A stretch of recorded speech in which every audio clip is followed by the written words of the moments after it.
almost exactly 3 years ago, aiming, first of all, to start the booster for the book that I just had published, which there are examples of here. But that was 3 years ago, and also 3 years ago, I was asked by our village community to prepare something for their winter talks series. It's the other side of Action Beyond and so this was when it was produced 3 years ago, almost exactly. In fact, I arrived for the talk hot foot, cold foot from a talk, an event, a ceremony, a commemorative moment at the Holocaust Memorial Tree in the gardens surrounding the Imperial War Museum. It's not the War Museum Park, it's the Southern Council Park, and it just happens to be next to the War Museum. And I've been there on the Holocaust Day because it was the precisely 75th anniversary, 3 years ago, of the occasion when the Red Army, the Soviet Army, liberated Auschwitz.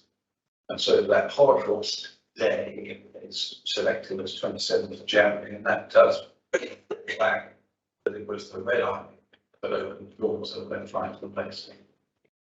Hence, there's a sort of correlation between that event and what was going on elsewhere, because I went and made an RAF brief at the adjacent Soviet memorial, which is in the same park just along from that Holocaust memorial.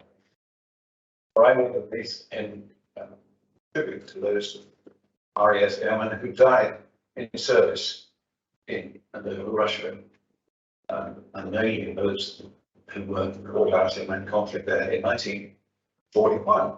So what's all that to do with the Russia, the Holocaust Memorial, the Royal Air Force? How did they all link? What's the connection? Well, probably all too junior in age to remember James Burke, his Connections television series, or his book that went with it. And indeed, when he was on Tomorrow's World, well, he wrote this extraordinary book called Connections, which, rather like the 6 degrees of separation, tells you everybody is actually very close to everybody else. And the same goes for events, facts, features. So, RAF aircraft, war memorials in London, Soviet war memorials, me. I'm connected to all of that because I spent 4 years in the Royal Air Force, and I worked for the last 3.5 of those actually in Russia. So I reckon I was pretty much connected. But it was time to tell the story. But I often felt the need to tell the story because there's a lot that went on, which, as I tell later, I actually didn't know enough about my own service, never mind anybody else's. But most importantly, there's no doubt at all that Russia has had the most astonishing effect. It's added colour to my life. It's affected my life, and it's certainly affected my wife's life because she was forced to go with me. She's sitting in the audience, so she'll answer as many questions as I can. But we were there together. We arrived in January 1993 as I was going then to take over the post in the British Embassy in Moscow, and post as defence attaché, with a double hat as the air attaché. Now, Moscow certainly left lasting memories, lasting imprints, rather croaky throat from all that vodka. And we were there at a time of amazingly rapid change. And to an extent, it was, as often it is in Russia, an unmanaged change. It was almost a rerun, really, in that chaotic time of the revolution. When it was goodbye, Nicholas, and indeed Harold Lennon. But at the same time, this was November 1917, just a couple of months or 3 later, it was for the UK Air. Goodbye, Royal Flying Corps, if you were in the army. Goodbye, Naval Air Service, if you had a dark suit on. And hello, RAF, because the 1st of April 1918, just after the Russian Revolution, and on April Fool's Day, as the Army and Navy always tell me, we arrived, and there in Moscow, the heart of the modern Russia, because the Soviet Union was coming to an end. It had just been disbanded. Opportunities also were now arising for the first time in well over 50 years for anybody, to go and have a look at Russia. And some very initiative, rich veteran airmen thought they would like to remember the very interesting 1941 deployment to Russia, and they'd like to come back again. But I got a call from their mastermind, and they were allowed to come into Moscow, not much further than Moscow at the time. But I was able to look after them in the city, and also to give them food and lodging in our residence, which was interestingly at our nice house, one of the side streets, just a little bit off the old Arbat, if you're familiar with Moscow at all. And that had been equally interesting, the home of the Air Force side of the UK's mission to the Soviet Union during World War II. It had a history all of its own, and very much an air history, which was very good. It was their visit to Moscow. They won't be allowed to go any further.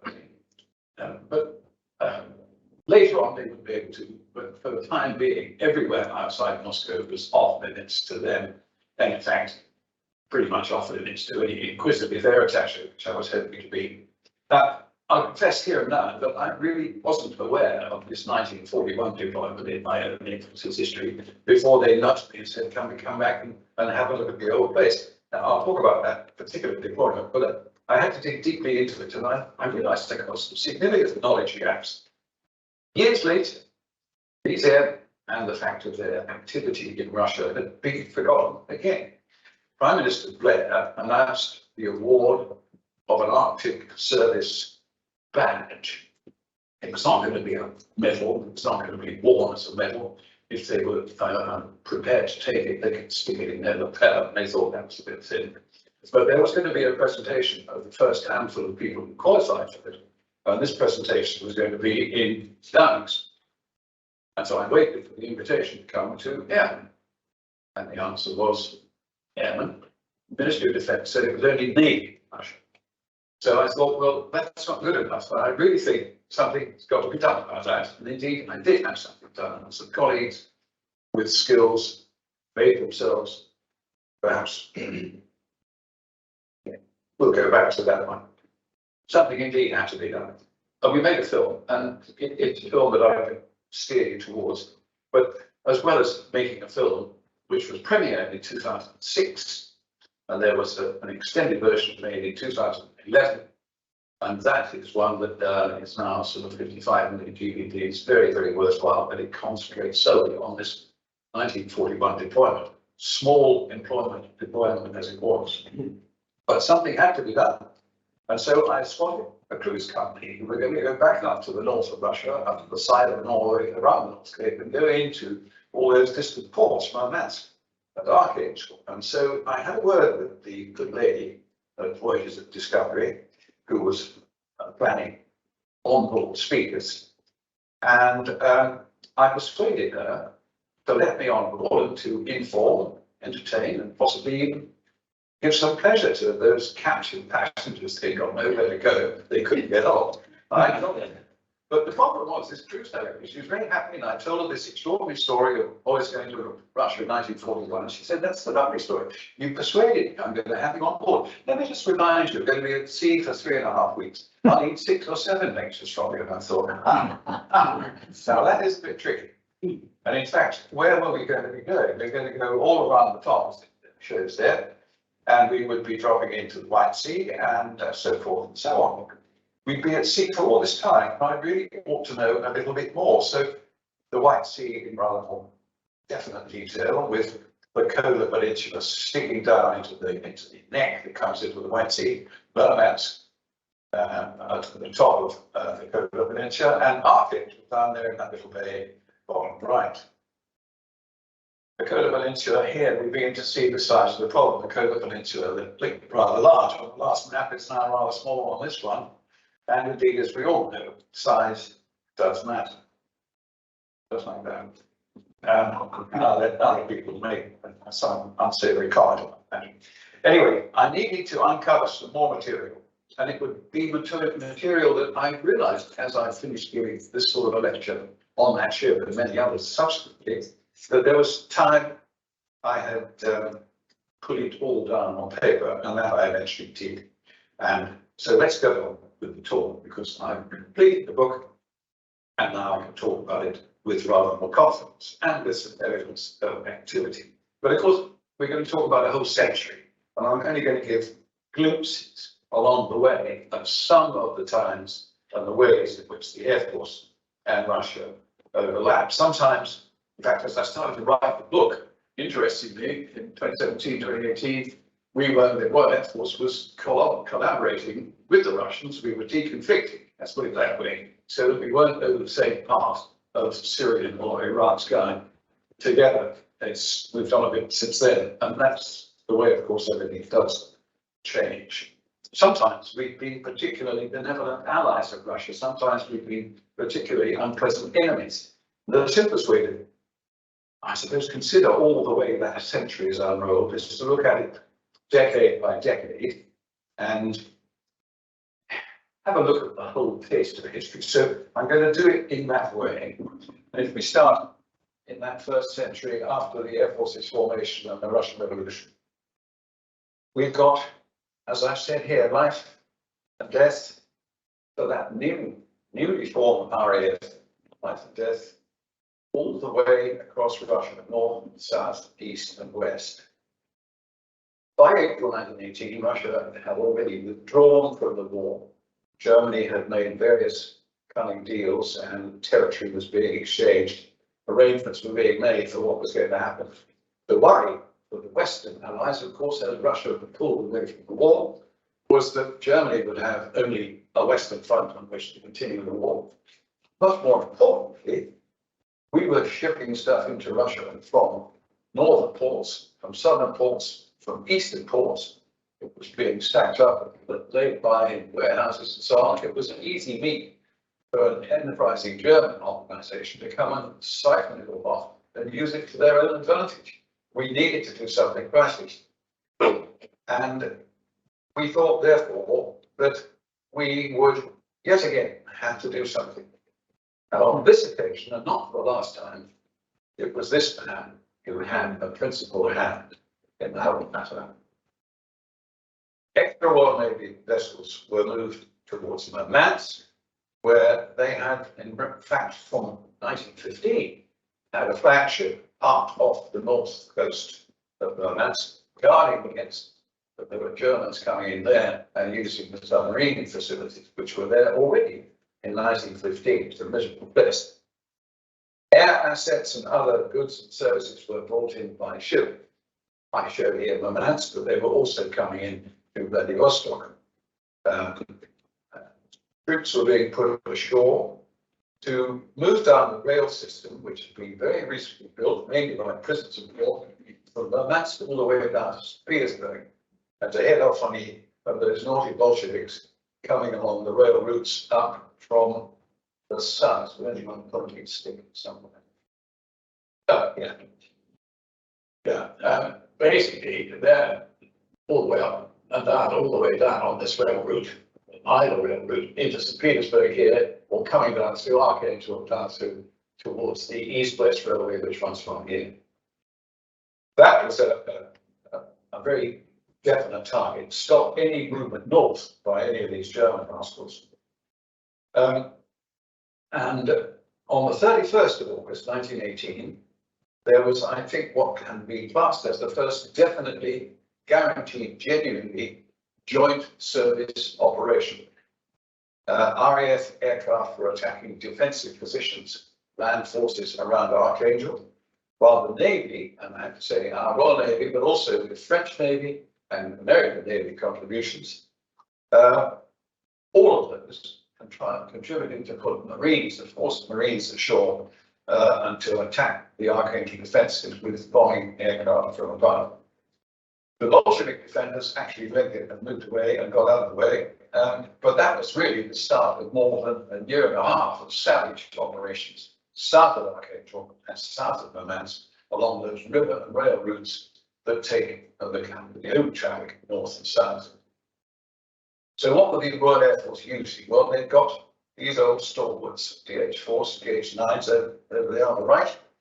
There would be some Sopwith 1.5 Struthers, there'd be some RE8s, and there'd be, for the fighter pilots, there would of course be the occasional Camel, and we know about fighter pilots because, as I'm sure most of you realise, this is what the fighter pilot is all about. Plenty of other qualities, making him mostly endearing, but only to himself. Anyway, operational airfields as such just didn't exist. And when the real Russian winter arrives, it really does arrive for good. So operations and indeed evacuation, which come later, were virtually impossible. And it was realized that real relief, and evacuation relief was needed. Thus, an advert in the Times, an advert on the front page of the Times. I'm doubting that that's possibly readable from where you are, but suffice to say, it was the sort of notice you don't expect to see. And we need to go and sort ourselves out. We've got problems. We need people to volunteer to go to the north of Russia and bring our boys home. Now, there were, of course, volunteers.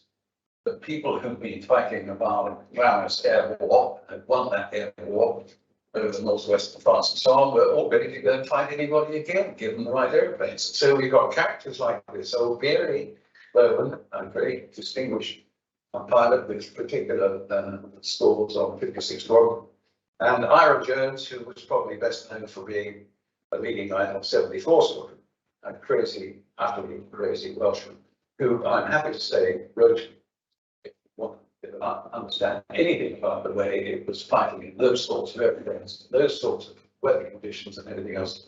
That's a book to chase down somewhere. There's plenty of copies, I'm sure. But he's a great narrator, great storyteller, and he brings some real human factors to all the story as he tells it. I've got quite a few things here, and therefore I have to read very carefully. Oh yes, the well-versed colonel, he said, introduces us to a drink, famous of the country, vodka. Okay. It's pretty interesting to realise it was known about as a drink, but no one seemed to know anything more about it. And here's where he summed it up in his book. It's tempting to put it into Welsh, but I won't bother that one. I'll just say it's a watery coloured wine with a mellow taste. And it's drunk in every cup, full quantity at a time. It's mellow and rather tasteless qualities. It is swallowed like a oyster. It is deceiving to the uninitiated, and as to its potency, and I was soon caught in Bacchus's meshes. I believe in trying everything within reason, but nevertheless, my experiences of vodka will not encourage me to repeat the idea. I entered my mosquito-netted bunk very wearily. Yeah, mosquito nets in that part of Russia in the summer, absolutely. And I crept out again in the morning, a wiser but sadder man, for it was as much as I could do to keep the top part of my head connected to the bottom part. So much for the wine of the country. Now, there was an airfield, and it was an operational airfield and an air headquarters. It was about 140 miles further south down the Dvina River, down that river running south out of Archangel. Archangel sits at the head of the river and is on a huge estuary running out into the White Sea. And it's a place called Bereznik, which I think can be seen. There. The river, the main river runs this way, the Dvina, and it runs off in other directions here and there, another one that getting around in the right. But Bereznik was the principal airfield for this bunch of boys, and it wasn't much bigger. And he said, actually, I don't think it's as big as the airfield I had in France to work on. In fact, it's about half the size. I suppose that's okay. The trouble is, my first thought is going to be in a DH9A, and I've never had a trip with one of those ever. I hope I get the landing right in the shortest possible film. Well, naturally, it being that madman, Welsh extraction, he popped it up completely, as he did several times more during his time up there. But also engaged up there, along with the travelling Brits, there were Russian refugees, as it were, non-fellow travellers, not swept up by the Bolsheviks and happy to stay far away from them. And they had no truck at all, and they were very happy to go and fight their own. This is where you begin to get the feels of this strange combat. So they were merged with the RAF pilots, and they were given responsibilities appropriate. And one particular chap in what was formed as the Slavo-British Aviation Corps group, and he was a really experienced chap. This fellow Kazakov, very significant fighter pilot, and he got, I think, 17 or 18 to his name when he came this way sideways to join the Brits. He was very much effective again against his own people, but one of the friendly things that the Bolsheviks made clear was that were they to capture British or Allied airmen, i.e. Russians working with the British, they had a particular form of final punishment for them. It was the crucifixion, but they were going to be using 5 nails, okay? For the chaps, 1, 2, 3, 4, and imagine where the 5th one's going. And then don't imagine anything more because it doesn't do. Anyway, as things turned from bad to worse, and it was looking like we were going to have to pull out and evacuate sometime towards the end of 1919, he said that's not good enough, and he got into one of the remaining camels. He took off, he climbed to an appropriate height, and he pushed it straight into the tail vein and died in the arms of Ira Jones, who pulled him out of the wreckage. Shocking. A fine man. But as well as these conventional land planes, we were operating on the water, on the rivers, and we were on the rivers and sometimes in the rivers. And we had a considerable number of various types of float planes, seaplane and so on, sometimes in the water, and operating off the Dvina River itself and off the areas up to the north, including, for example, as it said there, the Big Grenada. I'll go back one and put it into its context. Here we are, it's actually marked. It looks quite sort of small, but it is actually the size of Kent and Essex combined, or Hampshire and Wiltshire. So it's a reasonably sized lake to operate from. And it's also rather attractive. The targets of opportunity were always, again, on those railway tracks or on the rivers where movement of opposition troops was going on. And particularly interesting citation, here we go. There was lots of medals given, and a lot of them were totally deserved. But here's an interesting citation, quite long drawn out, and I'll read it as fast as I can to keep it sensitive. This is the 11th of June 1919. It's a Lieutenant Isaac. Serving the Siren Force, which was one of the code names for these chaps in North Russia. This pilot was on patrol, endeavouring to prevent reinforcements from reaching the enemy's front. He descended to within 50 feet of the ground, and whilst exposed to heavy fire, succeeded in cutting their line with bombs. During the night, the enemy repaired the lines, obviously the railway line being started, and Pilot Isaac, on hearing of this, proceeded to the scene and again destroyed it from a height of only 30. His machine sustaining heavy damage from the enemy's fire, as well as from his own bombs. The gallantry and determination of this officer will be more readily appreciated when it's borne in mind that his machine was a seaplane operating many miles inland, and you can imagine with slight damage and false landing ahead of you, if all you've got underneath you is crummy overflows, you're not going to have a nice survival. But I better leave the north, we've had enough of that, and move on to the few high spots of the RAF operating in the southern areas. Again, we had seaplanes down there, land planes. The Black Sea, the White Sea, correction, the Caspian Sea, they were all of them volunteers. Bearing in mind, the armistice has been signed and delivered. We're now halfway through the Versailles Peace Conference, late 1919, and this is all still going on down south. Most of them eventually were starting to ask, however, how long this was going to go on, because they were now getting word from home about how things were changing. Lots of people from the Commonwealth Empire, or what you will, you had, for example, Ray Collishaw went on to an interesting Second World War career in command in the desert. Kincaid, the Snyder Trophy man, who eventually was killed in preparing for one of the Snyder Trophies, but he was a South African, and they looked pretty warrior and pretty Commonwealthy, really. And here's their commander, definitely a very true Brit, with the biggest, bushiest ginger eyebrows you can imagine. Frederick Burwell. He went on to become, in the Second World War, the commander of two of the major, as an air chief marshal, a fine man, but with very scary eyebrows. Collishaw was leading 47th Squadron. They had some extraordinary events. One that I think I may have time just to elaborate on. A crew, Anderson and Mitchell, two of them in a DH-9, arrived with a pair, and the other pair is attacked by a red aircraft and shot down.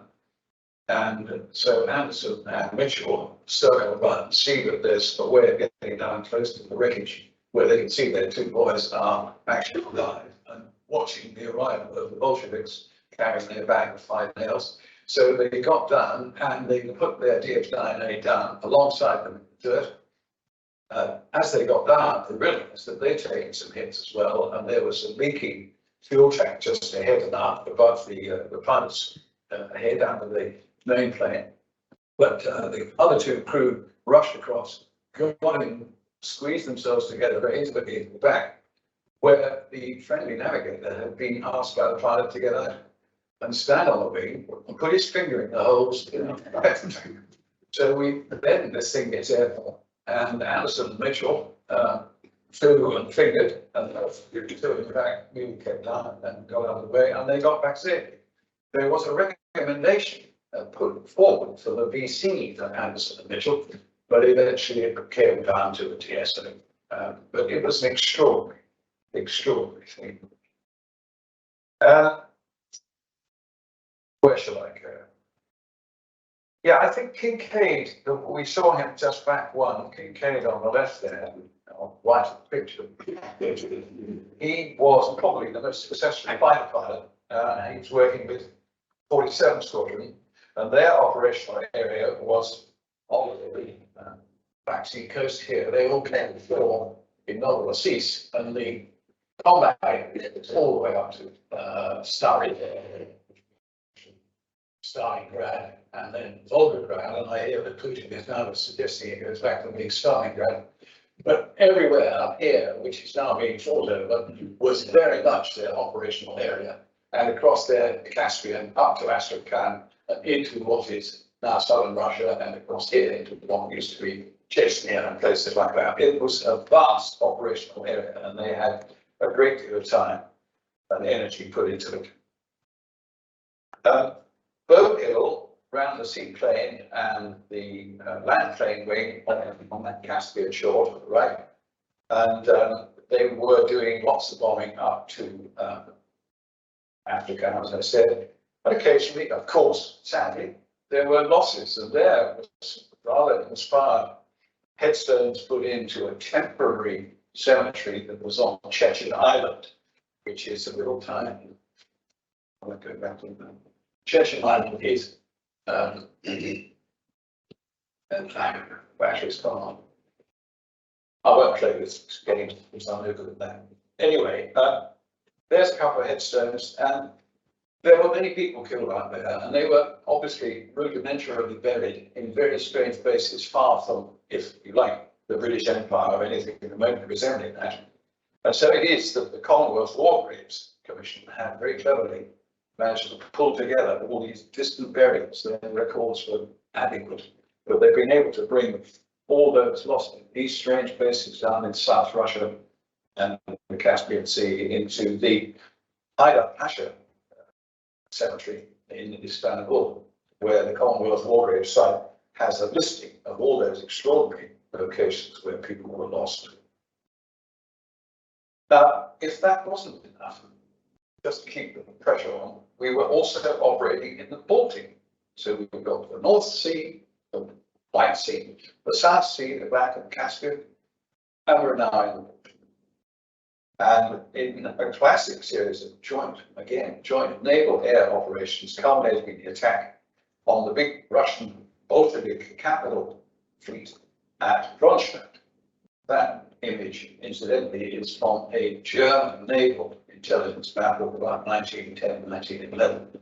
But you see, this play the game. Yes, various mainland and main downtowns of Petersburg, and coming up the Gulf here to the huge naval base of Kronstadt, which was as important then as it is still for the Russian Navy now. And it's definitely the sort of place I was never allowed to go anywhere near until much, much more recently.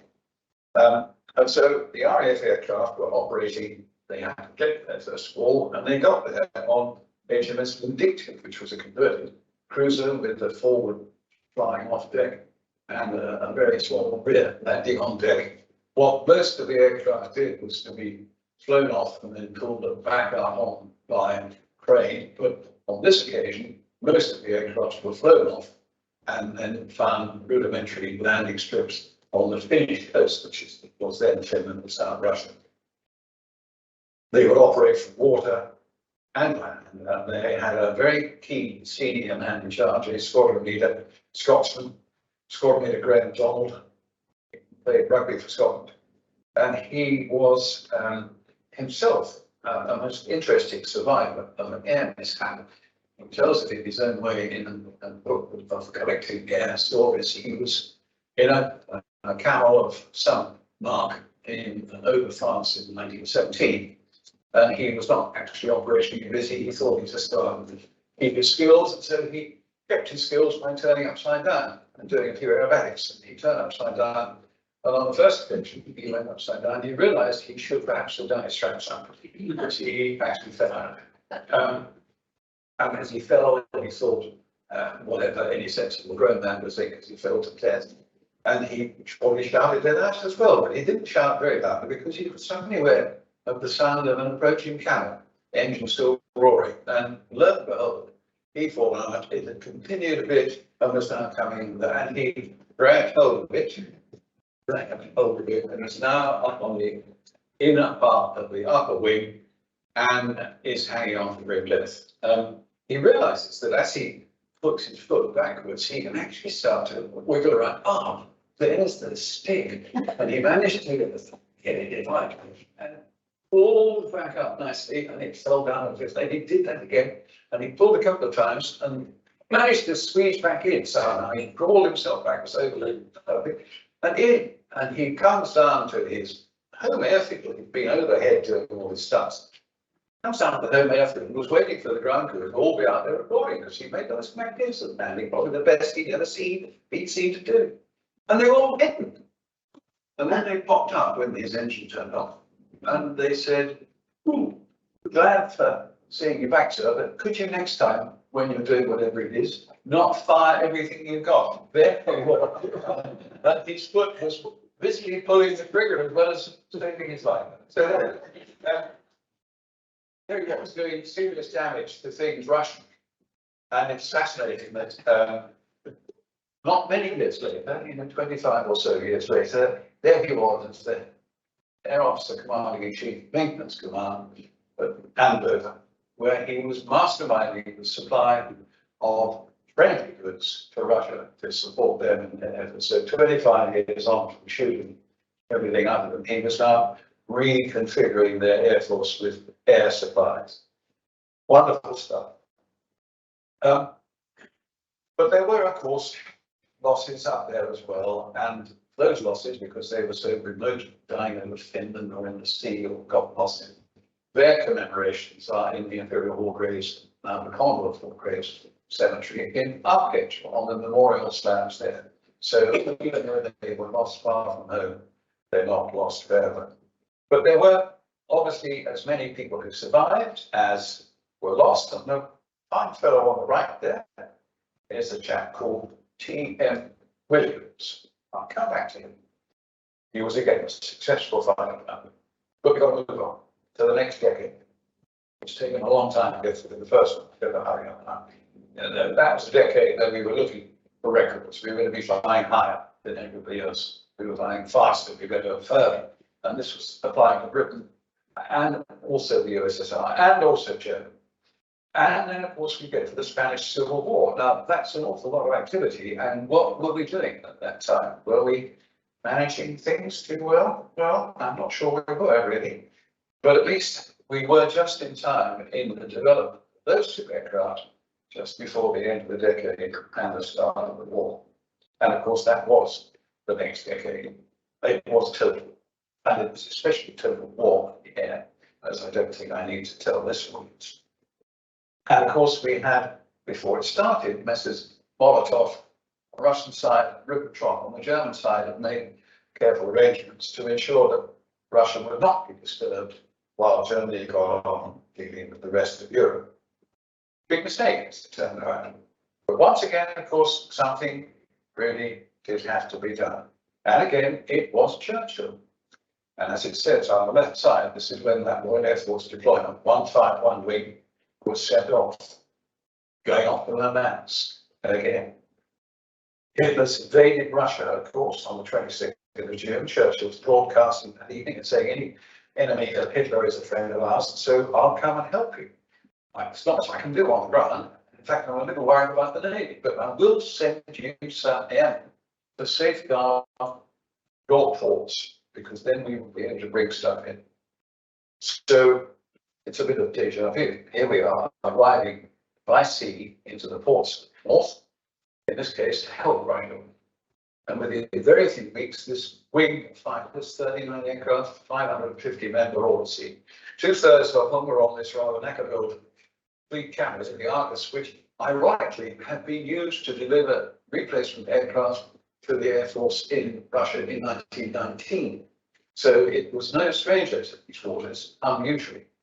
Most of the people and some of the aircraft in crates were on this lead vessel of what was in fact a very small 6 or 7 ship convoy, but this was the first Arctic convoy. It was the Royal Air Force's arrival in Russia. They were basically the cargo of the first convoy. And they were very quickly into action. They sailed on the about the 16th, 17th of August via Iceland. They landed in Archangel on the 31st of August. The aircraft were disassembled, taken out of the crates, assembled, and then flown across the Murmansk. The other aircraft were taken off from the Argus, and everything was together so they could be in action by the 11th of September. Bearing in mind, this was those days, an immense amount of activity to get something done as quickly as that. And I suppose perhaps cynically, I might say that these days it would take about 5 months to prepare. It would have to be commanded by at least a general or an air chief marshal or something. This whole outfit was run by a wing commander and was very successful, and it was got there very quickly. They had a terrific opening burst. In the first weeks of action, they had knocked down about 16 Germans, with only one loss on our side. They were fighter pilots who were running it. The man in charge on the left hand, Grand Spot Initial, with an extraordinary name, and indeed a New Zealand rugby player. British born, but nonetheless New Zealand born, raised and bred. And Neil Cameron on the right, he turned up there. In fact, he should have turned up there as a sergeant pilot, a cheeky fellow. He decided, as he looked at the ship before they sailed from Liverpool, it would be nice to be amongst the wardroom on the officers' side, because they had much better food and all the rest of it. He'd been told been recommended for commissioning, and so he popped down to London when he had a spare day before going up to Liverpool, bought himself a pilot officer's uniform, and presented himself to the commanding officer as a pilot officer. And nobody argued at that stage. For a man who went on to be the chief of the air staff and Lord Cameron is a very cheeky fellow, but he did it. And I'm amazed that we don't know more about that. It's lovely. Here's another one of these cheeky pilots. This is one of the classic fighter pilot fellows. He had been in the Battle of Britain, Wilkinson. He'd been on a squadron at Tangmere. he'd shot down a German one day and been shot down by another German the next day. So it was 15 all as far as he's concerned. But in between then, which was September 40, and going off on this jaunt, he had quite a long time in hospital. So he was recovering, but he was a good man, no question about that.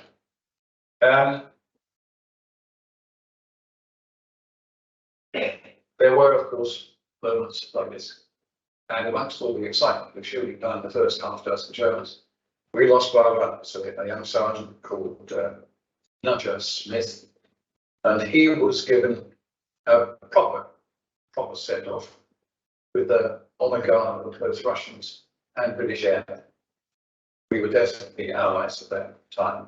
And still in that area outside of Murmansk, there is a Commonwealth War Graves site, and Smith's grave is there, along with others who died subsequently from other parts of operations up there. But it was nice to go back to that, as I have been several times, and to see just how well attended these cemeteries are.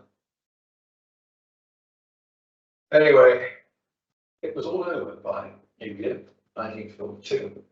They came home by ship, while two technical men and engineers and equippers stayed on in Russia, and some of them stayed on for quite some time. But they left behind their Hurricanes, and they came back.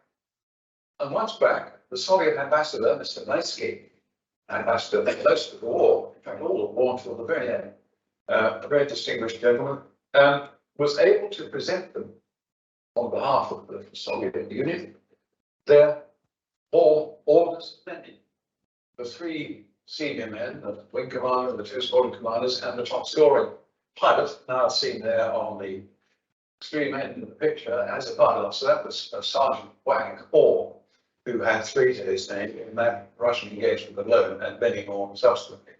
And that was the order of Lenin we were given that day, and those were the solitary orders of Lenin given to any British serviceman during the entire war. So those are quite unique. But they were home, and it was 1942, and of course, 1942, this chap, Tirpitz, was now very much desperate, and any number of Air Force people were, and not forgetting the Navy people, were engaged in trying to sink the British thing. And there were many ways of trying to do it, and some of these, I'll now go through here, the Hamiltons, two squadrons of Hamiltons, one fully Australian squadron and one other, were launched to go out on that Operation Orator.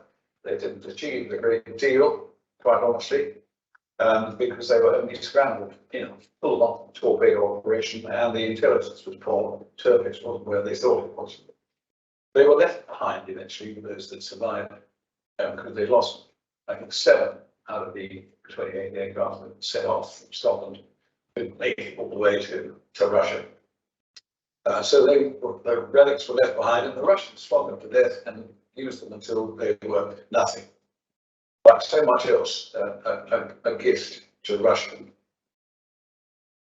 The other aircraft that were taken out, again, under RAF auspices, Operation Shallow, they were out and they were very, very effectively used. We'd given one go at them with just one squadron in this country and didn't like them, but had lots coming in from America, so they were sent on.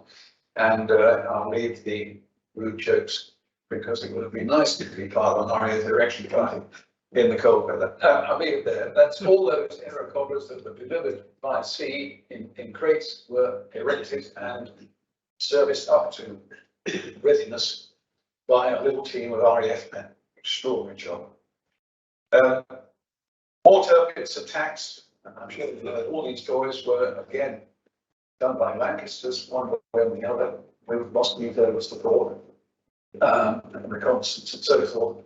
Lancasters were coming sometimes direct from Scotland to attack, sometimes flying all the way across to the bases that we've been using with our Hurricanes and flying back over Norway to get them that way. Not all of them, as you see, landed very safely, and the Marshall Hills was the standard North Russian airfield in the day. After all attacks, reconnaissance had always been done by Spitfires as well as mosquitoes, and we left an awful lot of Spitfires behind after those operations, but delivered another 2,000 or so And these were coming in by convoy from the north. Most of them went in across Africa and in through the Persian Gulf. Yet another means route of delivery. It's interesting that the Arctic convoys get such a lot of cover, quite rightly so. But of all the stuff that we sent into Russia, only a quarter of it went in via the Arctic route. And that runs to millions and billions. Anyway, eventually we get to the end of that decade and we have a sort of so-called peace dividend. And then we get into the post-war dividend, post-war decades, 48 to 58, in fact 48 to 88, when we've got really not total war anymore, but total Cold War. And what did that mean? Well, it meant madness, mutually assured destruction, standing face to face across the centre of Europe with all the Western air forces, and on the other side of the air forces of the Warsaw Pact. I was engaged in precisely that camp on Mark 8 in one of the German airfields, parked up there with the readiness maintained for many, many years. Our weapon of choice at the start was that so-called Mark 7 1650, which is clearly a nuclear weapon.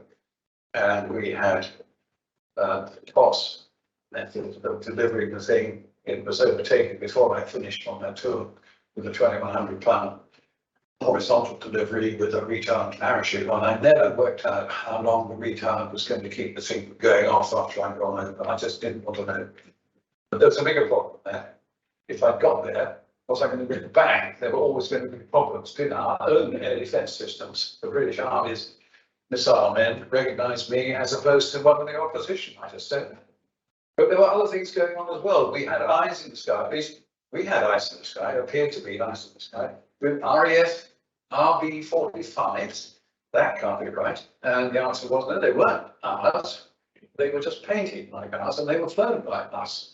But they were definitely still fully American aircraft and Squadron Craft, and who ran that operation, Jiu-Jitsu, has told an extraordinarily wonderful captivating story about how they went across to America to training the aircraft, to train on it, to get refueling, which was a unknown quality of the RAF at that time.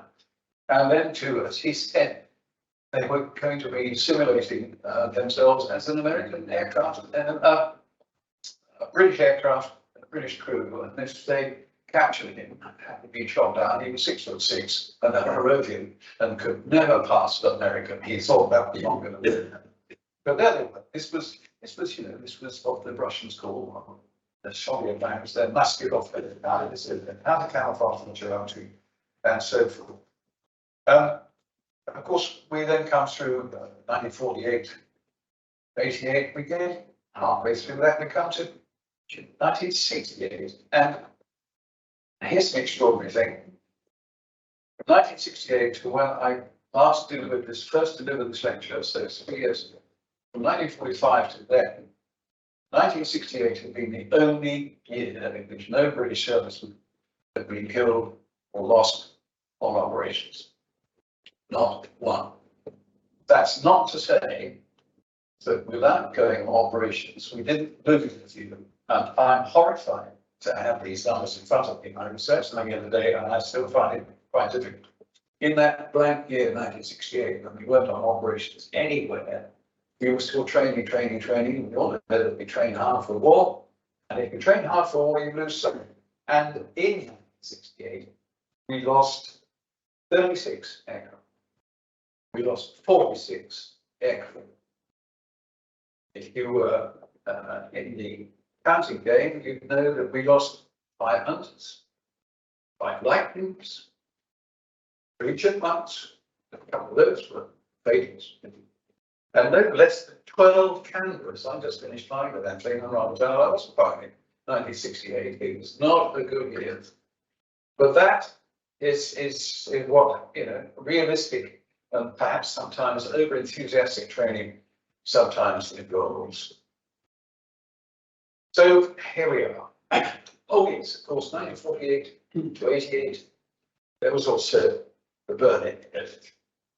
Now, you remember that chap, Williams, over there, hanging on the propeller in 1919? Well, by the time of the Berlin Air, 30 years later, he was a very senior man in the transport command fleet as an air marshal, and he flew across on the representational delivery flight of the 100,000th ton of aviation fuel. The Brits were the only people who were flying in fuel to Berlin, and so he was there showing off just how much of a significant contribution the RAF and the civil air fleet made. And so here we go, back to 1988, onwards to 1988, and trying to run through now 3 decades in 10 seconds. I'll literally zip through this because we're back in the USSR, but if you think about it, 1988 because it's last year, 1989, the war was coming on. That other night, the 11th of September for the Americans, the 9th of November, just about everybody else. So what are we going to say about 1989? Well, it was the fall of the war. The next year, the 3rd of October 1990, it was farewell, GDR, the German Democratic Republic. Farewell to that smoky, smelly valley. In 1991, we were going to say, Russia, goodbye Gorbachev, hello Yeltsin, goodbye all the 15 republics of the USSR. In 1993, I would arrive in Moscow, and my predecessor, who had been there for the last air defense attaché to the Soviet Union, based in Moscow. I was the first of the new regime. We were now air attaché in Moscow, Russia. 1993, my chief of air staff, Sir Mike Braden, came out and met his Russian Air Force counterpart, General Denikin. And because he was a very senior officer, he got to fly both the MiG-29 and the Su-27. I got to watch. And that's, Iraq has its privileges. That year also, the Russian army destroyed the Russian Parliament building after Yeltsin's orders, and I didn't believe that that was going on as I stood there in the street, right outside, watching it. Quite incredible. 1994, the next year, after all that excitement, Her Majesty came and with the Duke of Edinburgh really got hold of Yeltsin and made him calm down. And she had that gift right to the end, because look what happened 20 years ago. That's a good year, 1994. I flew in with the Russians. 2 bears came into that year's tattoo at Fairford. I had an interesting week with the Russians. I couldn't possibly tell all the stories, but it does make me smile still just a second. What an extraordinary performance it was. Lovely airplane to fly, I have to say. It's better than, let's think, find something. It's much better than in the world, in every sense apart from one. But no, very comfortable. And very quiet, and it goes a long way. I'm not a great deal of vodka. Okay, 1995 was 50 years since the end of the war, and it was the biggest in European history. It was a fantastic parade, and we know the Russians are good at that. 1995, 96, I'm coming to the end of my time, and here we are. Here we're getting back to what on earth is it that's so odd about Russia and having any time to do with Russia? My residence, the one I showed you at the beginning, had a very lovely back garden, and it was the ideal place for air attaché barbecues and so on. It was a big place for parties, especially in the summer. It was ankle deep in ice and snow for the rest of the year. But one of these occasions, this event was the annual barbecue of all the air attachés in Moscow, and there were lots and lots of them. And as always, we invited senior Russian people. And as always, we didn't expect them to answer. Or if they didn't answer, they would still turn up. It was, they was always crazy. But I had a formal answer back from this fellow, who was the Assistant Chief of Staff of the Air Force, General Malyakov. And we always send an invitation to the General and his lady on this occasion to live as well. Now, that was a stunning breakthrough, because normally what happened in a Senate Management Office, the invitation would go in, it'd be thrown in the bin, and then someone would be told to go. The ladies would probably never be told that something existed as an invitation to the front. They were kept clear of it. For reasons best known, not only did they turn up, in this case General Malyakov with his wife, but she was wielding the camera that took this picture. And after the event, and the Germans got home. The next day, I had a hand-carried note that came round to our residence in his hand, saying, "Here's the lovely picture my wife took of our wonderful time with you." And this was at precisely the same week that the British ambassador was being told to stand by to have 10 of his staff expelled from Russia for the usual sorts of subterfuge reasons. As it happens, there wasn't a single one of the defence staff, because I had 7 attaches out there and 4 uniformed people in support and 1 civilian. So we were a team of 12, and I was expecting 1, 2, or 3 at least to be in this long, not so. But there we are. You just never know quite what to expect. I came home and things happened. The Duke of Kent, who was president, still is, of the Commonwealth War Graves Commission, went along and unveiled that Soviet memorial. There's a long story about why there's a Soviet memorial there, but rest assured it is, and it is visited on at least 3 occasions every year, formally on Holocaust Day, on Victory Day for the Russians, the 9th of May, my goodness, and it's also on the Motors Day. So it's a sort of joint thing, and it's commemorative moments there for convoy veterans, service veterans with any Russian commission. It's very worthwhile. That same year, 1999, it was Goodbye Boris. It was Vladimir. Now, Vladimir I have met a couple of times in Petersburg when we were getting ready for the royal visit in 1994. He was head of protocol and outward relations and security in the St. Petersburg mayor's office. And she's looking little creature he was then in the background. I wish he'd done something more about slowing him down. A few other things have happened since then. The embassy that used to be that wonderful building on the riverbank across the Kremlin has now been replaced by another one, much less glamorous appearance further around the river. And so the century carried on, our century, until, well, 2018. There's a shared century. 2018, it was almost the end of urban streetcar, because this really was the enigma. There were tits for tat. There have been more since. And it's been most unpleasant. What was a team of 12 in the embassy with the defence attaché, it's not, it's down to effectively 1. There's all sorts of damages, lots and lots of damages. So it's a funny thing to get hold of, just how it's meant to be treated. But in 2016, there was an extraordinary series of events, 75 years since the arrival of that first convoy, since the arrival of those Royal Air Force aircraft. And here in a little cemetery, on the other side of the picture there, it's looking across the river in the standard icebound state most of the year, across the centre of Archangel. And about side of the Archangel, on this side of the river is where we're looking, is this little cemetery where, completely unexpectedly, the local Russian community put down those 2 large slabs of stone, with the roundel, and with the red scar, and with a little commemorative plaque, which is there. And it says effectively in Russian, here in 1941, August 1941, there arrived the Royal Air Force and their Hurricane fighters to save us from the fascists. And they were erected by a team of British and Russian engineers and flew to victory. Stand here and remember.